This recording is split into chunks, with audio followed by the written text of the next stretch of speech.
గ్రంథము 3వ అధ్యాయం 10వ వచనం. దేవుడు ఆ ప్రజలు చేసిన కార్యములు చూచెను, ఆ కార్యములను చూసెను.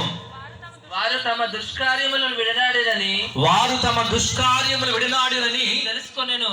ఏం తెలుసుకున్నాడండి? దేవుడు తమ దుష్కార్యములను విడనాడిరని దేవుడు తెలుసుకున్నాడు.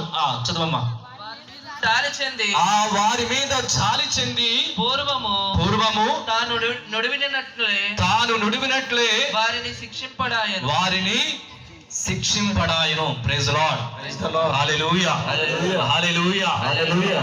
దేవుడు అనుకున్నాడు, ఇదిగో ఈ ప్రజలు నా నుండి దూరమైపోతే, నా సందేశాన్ని తిరస్కరిస్తే, నా మాట ఆలకించకుండా నా చెంతకు తిరిగి రాకుండా జీవిస్తే నేను వారిని కోపించాలనుకున్నాడు దేవుడు. ఆగ్రహాన్ని చూపించాలనుకున్నాడు దేవుడు. కానీ యోనా ప్రవక్త యొక్క సందేశాన్ని ఈ నినివే ప్రజలు ఆలకించారు.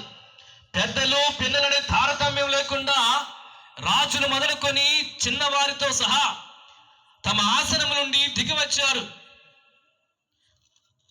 తాము చేసిన తప్పిదములకు పాపములకు ప్రాయశ్చిత్తం చేశారు. బూడిద పోసుకుంటూ తమ పాపకరమైన జీవితాన్ని సరిచేసుకున్నారు. దేవుడు వీరు చేసిన ఈ కార్యాలను చూశాడు. తమ పాపాలను ఒప్పుకుంటూ పాప కార్యాలను వదిలివేశారని దేవుడు చూశాడు. అందుకే